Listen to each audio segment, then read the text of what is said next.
TNPSC group 4 தேர்வு முடிந்து விடைத்தாள்களை சேலத்தில் இருந்து சென்னை அலுவலகத்திற்கு அனுப்பி வைத்த நிலையில் பார்சல்கள் பிரிக்கப்பட்டு கிடந்த சம்பவம் பெரும் பரபரப்பை ஏற்படுத்தியுள்ளது.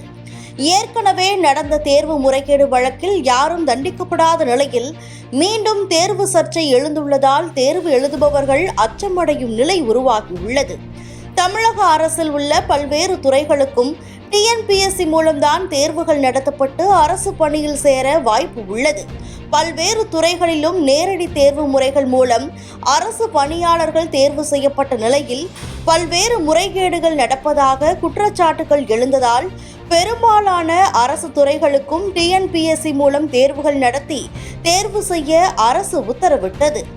ஆண்டுதோறும் குரூப் 1 முதல் குரூப் 4 வரையிலான பல்வேறு தேர்வுகள் நடத்தப்படுகின்றன. இதில் குரூப் 2A மற்றும் குரூப் 4 தேர்வுகளில்தான் பல்வேறு முறைகேடுகள் நடப்பதாக குற்றச்சாட்டுகள் தொடர்ந்து எழுப்பப்பட்டு வருகிறது.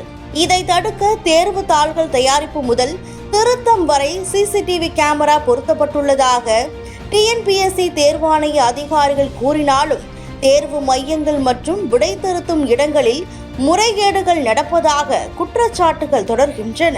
கடந்த 2019ஆம் ஆண்டு குரூப் 4 தேர்வு நடத்தப்பட்டு 2020ஆம் ஆண்டு தேர்வு முடிவுகள் வெளியான நிலையில் ராமநாதபுரம் மாவட்டத்தில் உள்ள தேர்வு மையம் மற்றும் கீழக்கரையில் உள்ள தேர்வு மையங்களில் தேர்வு எழுதியவர்கள் மட்டும் முதல் 35 இடங்களை பிடித்தது பெரும் சந்தேகத்தை எழுப்பியது. இதனையடுத்து சிபிசிஐடி விசாரணை நடத்தப்பட்டதில் டிஎன்பிஎஸ்சி அலுவலக ஊழியர்கள், போலீஸ்காரர்கள் உள்ளிட்ட பலருக்கும் இந்த மோசடியில் தொடர்பு இருந்ததும் 2 மையங்களில் தேர்வு எழுதியவர்கள் அனைவருக்கும் விடைகள் தரப்பட்டு அனைவரும் அதிக மார்க்குகள் பெற்று தேர்வில் முதல் 35 இடங்களை பிடித்ததும் கண்டுபிடிக்கப்பட்டது. இது தொடர்பாக தேர்வு முறைகேட்டுக்கு துறை போனவர்கள், புரோக்கர்கள், முறைகேடாக தேர்வு எழுதி வெற்றி பெற்று அரசு பணியில் சேர்ந்தவர்கள் என 70க்கும் மேற்பட்டவர்களை போலீசார் கைது செய்தனர். கைது செய்யப்பட்டவர்கள் அனைவரும் ஜாமீனில் வெளிவந்த நிலையில் இந்த வழக்கில் இதுவரை கைதானவர்கள் மீதான நீதிமன்ற வழக்கில் தீர்ப்பு வழங்கி எந்த தண்டனையும் வழங்கப்படவில்லை. சிபிசிஐடி விசாரணையை அரசியல் பிரமுகர்கள் மூலம் மோசடியில் ஈடுபட்டவர்கள் முடக்கி போட்டு எந்த நடவடிக்கையும் எடுக்க முடியாதபடி செய்துவிட்டதாக தேர்வில் தோல்வியடைந்தவர்கள் குற்றம் சாட்டுகின்றனர். இந்த விவகாரம் அடங்குவதற்குள் கடந்த 12ஆம் தேதி தமிழகம் முழுவதும் நடத்தப்பட்ட குரூப் 4 தேர்வு எழுதி முடிக்கப்பட்ட பிறகு மதுரையில் இருந்து தனியார் பஸ்கள் மூலம் அனுப்பப்பட்ட விடைத்தாள்கள் அடங்கிய பார்சல்களில் வெள்ளை பேப்பர்களை மட்டுமே பார்சல்கள் மீது ஒட்டி சீல் வைக்கப்பட்டு அனுப்பப்பட்டதாக வீடியோக்களும் புகைப்படங்களும் வெளியாகி பெரும் சர்ச்சையை ஏற்படுத்தியது.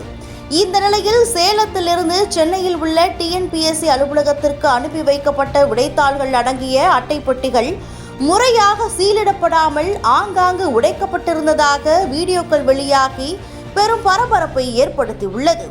விடைத்தாள்கள் அடங்கிய பார்சல்கள் உடைக்கப்பட்டு விடைத்தாள்களை மாற்றி வைத்திருக்கலாம் என குற்றச்சாட்டு எழுந்தது. இதனால் மீண்டும் பெரும் சர்ச்சை ஏற்பட்டுள்ளது. ஆனால் விடைத்தாள்கள் அனைத்தும் ட்ரங்க் பெட்டிகள் மூலம் தேர்வு நடந்த 2 நாட்களுக்குள் சென்னைக்கு கொண்டு வரப்பட்டு விட்டது. இனி டிஎன்பிஎஸ்சி தேர்வுகளுக்கான கேள்வித்தாள்கள் தாசில்தாருக்கு அனுப்பும் முறையில் மாற்றம் கொண்டு வரப்படும் என டிஎன்பிஎஸ்சி தலைவர் பிரபாகர் விளக்கம் அளித்துள்ளார். ஆனால் சேலத்திலிருந்து அனுப்பப்பட்டது விடைத்தாள்கள் தான் என்ற குற்றச்சாட்டுக்கு தெளிவான விளக்கம் அளிக்கப்படவில்லை. அரசு வேலைக்கு ஒரே வாய்ப்பு டிஎன்பிஎஸ்சி தேர்வுகள் மட்டுமே என்ற நிலையில் இந்த தேர்வு மையங்கள் மற்றும் விடைத்தாள்கள் கொண்டு செல்லப்படுவதில் ஏற்படும் சர்ச்சைகளால் படித்து தேர்வு எழுதுபவர்கள் மத்தியில் ஒரு பதற்றத்தை உருவாக்கியுள்ளது.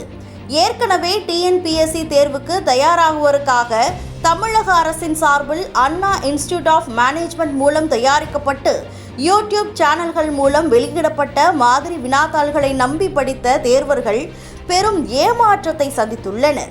காரணம், இவர்களால் வெளியிட்டப்பட்ட மாதிரி வினாத்தாள்களில் பெரும்பாலானவை தேர்வில் கேட்கப்படவில்லை.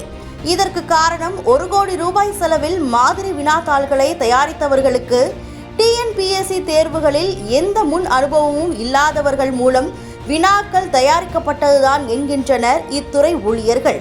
இதனால் அரசால் செலவழிக்கப்பட்ட 1 கோடி ரூபாய் எந்த பயனும் இல்லாமல் போய்விட்டது. தனியார் நடத்தும் பயிற்சி மையங்களுக்கு பல ஆயிரம் செலவிட்டு படிக்க முடியாதவர்களுக்காகவே இந்த மாதிரி வினாக்கள் தயாரிக்கப்பட்டு யூடியூப் மூலம் வெளியிடப்பட்டது குறிப்பிடத்தக்கது.